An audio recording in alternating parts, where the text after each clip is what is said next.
శ్రీమాత్రే నమః. ఎదుటివారు మీ మాట వినాలి అన్నా, మీరు చెప్పినట్టు చేయాలి అన్నా, ఇక్కడ ఇచ్చిన పరిహారం చేయండి. ఈ చిన్న పని చేస్తే చాలు, వారు ఖచ్చితంగా మీ మాట వింటారు. ఇలా చేయటం వల్ల వారు మీకు ఎదురు చెప్పరు అని చెప్పొచ్చు. కాబట్టి ఎదుటివారు కానీ, మీ భర్త కానీ, భార్య కానీ, మీరు ఇష్టపడే వ్యక్తులు ఎవరైనా పర్వాలేదు గారు. వారు మీ మాట వినాలి అంటే, మీరు చెప్పినట్టు చేయాలి అని అనుకుంటే, ఈ పరిహారం చేయండి. ఇది చేస్తే మీ మాట వింటారు. మనకు కొన్ని సందేహాలు వస్తూ ఉంటాయి కదండీ! ఏదైనా పరిహారం కోసం వెతుకుతూ ఉంటారు కదా! అలాంటి పరిహారం ఇచ్చి పుచ్చుకొని ఇది చాలా బాగా ఉపయోగపడుతుంది. చిన్న పరిహారము. అంతేకాకుండా ఇంకొకటి ఏంటంటే, ఇది చేయటం వల్ల ఎదుటివారు ఎంతటి వారైనా సరే మీ మాట వినక తప్పదు అని చెప్పొచ్చు. తప్పకుండా చేయండి. దీన్ని ఎలా చేయాలి? ఎలా చేస్తే ఫలితం వస్తుంది అనేది మనకు తెలుసుకునే ముందు ఒక చిన్న రిక్వెస్ట్ అండి.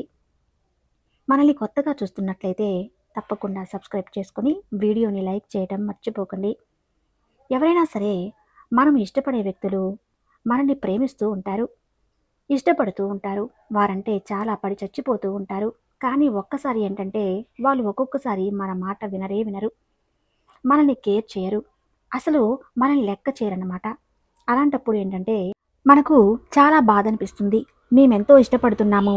వారు ఎందుకు ఇష్టపడటం లేదు? వాళ్ళు అంటే ఎందుకు మమ్మల్ని అసహించుకుంటున్నారు? ఇలా ఏంటంటే కొన్నిసార్లు మనం చూస్తూ కూడా ఉంటాము. అలాంటి వాళ్ళకి ఇది చాలా బాగా ఉపయోగపడే రెమెడీ. దీన్ని చేయడం వల్ల ఏంటంటే మీరు తప్పకుండా ఆశ్చర్యపోతారు. మీరు భార్యాభర్తల సంబంధం సరిగ్గా లేకపోయినా సరే ఇలాంటి పరిహారాలు చేసుకోవచ్చు.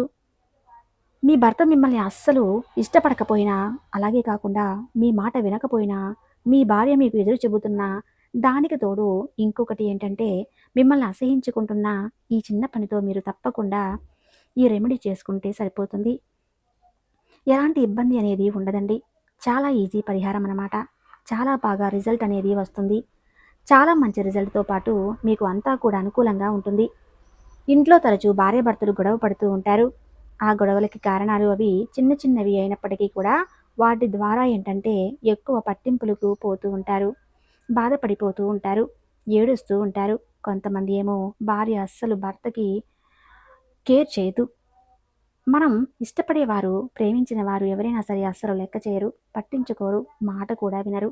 వారికి నచ్చినట్టు వారు ఉంటూ ఉంటారు. అలా ఉండకుండా మన మాట వినాలనుకునేవారు ఎవరైనా పర్వాలేదని, ఇది భార్య భర్తను ప్రేమించుకున్న వ్యక్తుల పరంగానే కాదు, ఎదుటివారు ఎవరైనా సరే అందరూ కూడా మన మాట వినాలి, మనకు అనుకూలంగా ఉండాలి అనుకునే మీరు ఈ పరిహారాన్ని చేయండి. 103 రోజుల్లో రిజల్ట్‌ని చూడగలుగుతారు. అంత బాగా ఉపయోగపడే పరిహారం అండి. దీనికి మనం ముందు చెప్పుకోబోయే పరిహారం ఏంటంటే గనక, ఇది చాలా బాగా ఉపయోగపడుతుంది. చాలా మంచి ఫలితం వస్తుందనమాట. అదే కర్పూరం. కర్పూరాన్ని తీసుకోండి. కర్పూరంతో ఈ పరిహారం చేయండి. 15 కర్పూర బిళ్ళలు తీసుకోండి. తీసుకొని మీ భర్త పరంగా చేస్తున్నారా? లేదంటే ఇంట్లోని పెద్దవారి పరంగా చేస్తున్నారా? ఒక్కటి గుర్తుపెట్టుకోండి. మంచి అంటే మంచి కోసమే చేయండి. చెడు కోసం చేయకండి. ఎందుకంటే చెడు కోసం చేశామనుకోండి, ఒక్కోసారి ఫలితం వస్తుంది. రెండోసారి రాదండి. మంచి కోసం చేయండి. ఎందుకంటే వారిని మనం ఇష్టపడుతున్నాము. వారి వల్ల మనకు ప్రయోజనం ఉంది. వారంటే మనకు ఇష్టం. కాబట్టి మనం మన మాట వినాలి అని చేసుకుంటూ ఉంటాము. దానివల్ల మనకు మంచి జరుగుతుంది. చెడు జరగదు కదా! చెడు కోసం చేస్తే మనకు చెడే జరుగుతుంది. మన మాట వినేలాగా మీరు చేశారనుకోండి, అది మంచిగా ఫలితం వస్తుంది. వృధాగా పోవడానికి అవకాశం ఉండదు. కాబట్టి ఇది భార్యాభర్తల పరంగా, ప్రేమించిన వ్యక్తుల పరంగా మీరు ఎవరినైనా సరే, ఎదుటివారు ఎంతటి వారైనా సరే, వారి మీ మాట వినాలనుకుంటే ఈ పరిహారం ఉపయోగపడుతుంది. కానీ మంచి కోసం ప్రయత్నిస్తే ఈ పరిహారం అనేది సిద్ధింపబడుతుంది అని చెప్పవచ్చు. ఇక అంతేకాకుండా ఇంకొకటి ఏంటంటే మనం చెప్పుకున్నాం కదా!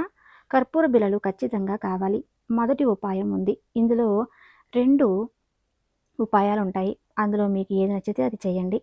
100% రిజల్ట్ అయితే మీరు చూడగలుగుతారు. మీరు పొందగలుగుతారనమాట. అద్భుతంగా ఉపయోగపడుతుంది. ఇప్పుడు మనం ఇంట్లో ఉన్నాము. భార్య, భర్తలు ఉన్నారు. వాళ్ళు పద్దాక గొడవ పడిపోతూ ఉంటారు. మాట్లాడుకోరు, పట్టించుకోరు, అసహించుకుంటూ ఉంటారు. పద్దాక గొడవపడి చీటికి మాటికి ఏడుస్తూ రక్తాలు కొట్టుకునేటట్టు చేస్తూ ఉంటారు. ఇలా చేస్తున్నారని వారు బాధపడిపోతూ చుట్టుపక్కల ఉన్న వాళ్ళకి లోకువైపోతూ ఉంటారు. అలాగే ఇంట్లో భార్యాభర్తల మధ్య ఎక్కువగా గొడవలు జరుగుతున్నా, ప్రేమించుకున్న వ్యక్తుల పరంగా చాలా వరకు గొడవలు జరుగుతున్నా సరే, ఈ పరిహారం అనేది చేయండి. మీ మాట వింటారు. మీకు అనుకూలంగా ఉంటారు. చక్కగా మీ జీవితం ఉంటుంది. మీకు అంతా కూడా శుభమే జరుగుతుంది. వరుసగా ఏంటంటే 103 రోజులు చేయాలి. మూడో రోజు ఫలితాన్ని చూసి మీరు ఖచ్చితంగా ఆశ్చర్యపోతారు. ఇది మీరు అంటే సాయంకాలం వేళలో చేయండి. అంటే రాత్రి సమయం అంటూ ఉంటాం కదా! ఆ సమయం చేయండి. 5 గంటల నుంచి రాత్రి 12 గంటల లోపు ఎప్పుడైనా చేయొచ్చు. ఒకదానిపై ఒకటి పేరుస్తూ వాటిని కాల్చడం అంతేనండి. మీరు కాల్చేటప్పుడు మీరు ఎవరినైతే ఇష్టపడుతున్నారో వాళ్ళను మనసులో తలుచుకోవాలి. మీరు ఈ కర్పూర బిళ్ళను ఒకటిపై ఒకటి, ఒకటిపై ఒకటి పేర్చేటప్పుడు మీ మనసులో ఉన్న కోరికను చెప్పుకుంటూ ఒకదాని మీద ఒకటి పెట్టి ఒకదాని తర్వాత ఒకటి కాల్చాలి. అలా చేస్తే మీ మనసులో ఎవరి మీదైతే ప్రేమ ఉందో వాళ్ళు మీ వశమవుతారు. మంచి ఫలితాలు చూడగలుగుతారు అని చెప్పచ్చు. కాబట్టి ఇచ్చిన కర్పూర పరిహారం చేయండి. తప్పకుండా ఫలితం వస్తుందని నమ్మకంతో చేయండి. ఇదొక పరిహారం అండి. ఆ తర్వాత ఇంకోటి వచ్చేసి తమలపాకుది. తమలపాకుది ఏంటంటే ప్రేమించిన వ్యక్తుల పరంగా మీరు అంటే ఎక్కువ ఇష్టపడుతున్నారు. చాలా ఇష్టం. అలాంటి వారి మీద చేయండి. తమలపాకు అలానే కాటుక ఉంటుంది కదండీ! కాటుక కూడా కావాలి. ఏ కాటుకైనా పర్వాలేదు. మీకు కాటుకతో తమలపాకు మీద పేరు రాయాలి. తమలపాకు మీద పేరు రాసి తమలపాకుని 12 విధాలుగా మడత పెట్టాలి. ఇలా భార్య కానీ, భర్త కానీ, ప్రేమించిన వ్యక్తుల పరంగా కానీ, ఇంట్లో ఎవరైనా సరే మీ మాటని వినాలంటే చేసుకోవాలనుకునేవారు పేరు చక్కగా కాటుకతో తమలపాకు మీద రాసి 12 మడతలు వేయాలి. ముందు ఒక భాగం వైపు ఒక మడత వేసి, అలానే రెండో భాగం మడత వేసి, ఇలా 12 విధాలుగా మీ పేరుని ఆ ఆకు మీద రాసి 12 రకాలుగా మడత పెట్టి దాన్ని మట్టిలో పాతిపెట్టాలి. అలా పాతిపెడితే ఏమవుతుందంటే మీ మాట వింటారు. మన మాటకు ఎదురు చెప్పరు. మన మాట అస్సలు కూడా తీసి పడేయరు. ఇది చాలా బాగా ఉపయోగపడుతుంది. కాటుకతో మనం ఎందుకు రాసామంటే కాటుక నలుపు రంగులో ఉంటుంది కదండీ! నలుపు ఎప్పుడూ కూడా మనకు శుభాన్ని సూచిస్తుంది. శని బాధలు ఏమైనా ఉంటే పోతాయి. శుభం మనకు కలిగేలా చేస్తుందనమాట. కాబట్టి కాటుకతో రాయండి. రాసి దాన్ని మట్టిలో పాతిపెట్టండి. పాతిపెట్టడం వల్ల వాళ్ళు ఎక్కువ మనకి అనుకూలంగా ఉండటానికి అవకాశం ఉంటుందన్నమాట. ఎదురు అనేది చెప్పరు. వారు తప్పకుండా మన మాట వినే యొక్క శక్తి అనేది ఒక తమలపాకు కాటుక పరిహారానికి ఉంటుందని శాస్త్రమే చెబుతున్నమాట. కాబట్టి చక్కగా భార్యాభర్తల మధ్య ఎలాంటి ఇబ్బంది ఉన్నా, అలాగే కాకుండా ఇల్లు బాలేక మీరు భార్యాభర్తల పరంగా ఇబ్బంది పడుతున్నా, విడిపోయిన భార్యాభర్తలు ఉన్నా, విడిపోయిన ప్రేమికులు ఉన్నా, కలవాలనుకున్నా సరే, చక్కగా జీవించాలనుకున్నా సరే ఈ పరిహారాన్ని పాటించండి. ఇలా అద్భుతమైన ఫలితం మీరు చూడగలుగుతారు. జీవితం అనేది తప్పకుండా మారిపోతుంది. ఇలా మీ పరిహారాన్ని చేయండి.